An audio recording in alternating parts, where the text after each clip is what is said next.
व्यास गाउँपालिकाको ward number 2 दुमलिङमा सर्म संस्कृति पार्टीका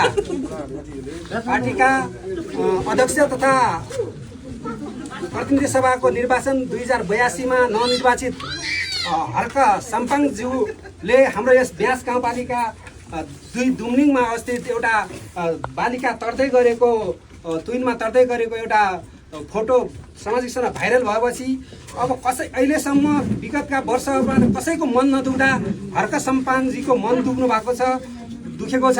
यसका लागि उहाँलाई यो गाउँको तर्फबाट हार्दिक आभार व्यक्त गर्दछौँ। पक्कै पनि हामीलाई विश्वास छ यो टिमले हाम्रो यहाँको आवश्यकतालाई पुरा गरिदिनेछ, हाम्रो यहाँको समस्यालाई सुनिदिनेछ र सम्बन्धित निकायसम्म पुगाउनु हुनेछ भनेर हामीले अपेक्षा गरेका छौँ। र यसका परिवेशमा हामीले यहाँहरूले हाम्रो यो 8200 जनजाति समाज रहेको यो जनजातिहरूको बहुल्यता रहेको यस दुमलिङमा हामीले यो 2 बोतल च्याक्ती भनेको वर्षाङ भन्छन् सगुनु भन्छन् जसलाई, त्यो सगुनु पुजेपछि हाम्रो परम्परादेखि एउटा बिहे गर्नु पर्यो, छोरी माग्ने जाँदा 2 बोतल रक्सी यो लग्यो भने त्यो पुज्यो भने छोरी दिने चलन र कसैलाई अब बस्ने घर छैन, जमिन छैन भने 2 बोतल रक्सी पुजेर त्यहाँ सगुनु पुज्यो भने त्यो जमिन दिने सम्म पनि दिने चलन एउटा चलन रहेको छ। एउटा शुभ कार्यको सुरुवात हामीले योबाट यो रक्सी र यो पगरीहरू लगाएका छौँ। यहाँहरूले भेन्टुलो भन्छन् हाम्रो यहाँको स्थानीय भाषामा।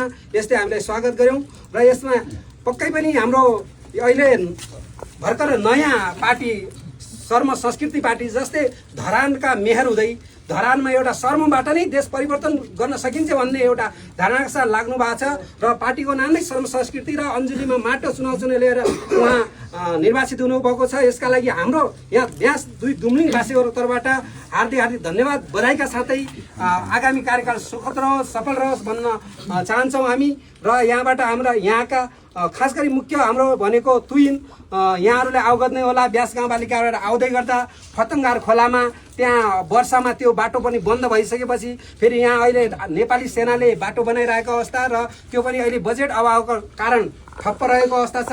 र यसमा पनि पक्कै पनि आउँदो सदनमा हर्क सम्पाङज्यूले हाम्रो मागलाई सशक्त साथ उठाउनेछन् भन्ने हामीले अपेक्षा गर्दछौँ।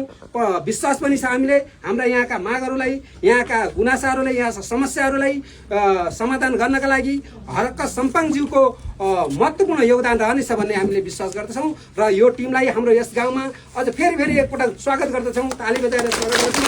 र यसपछि हामीले ज्ञापन पत्र छोटो ज्ञापन पत्र यहाँ प्रस्तुत गर्ने कार्यक्रम रहेको छ र यसभन्दा पछि हामीले यहाँहरूका पनि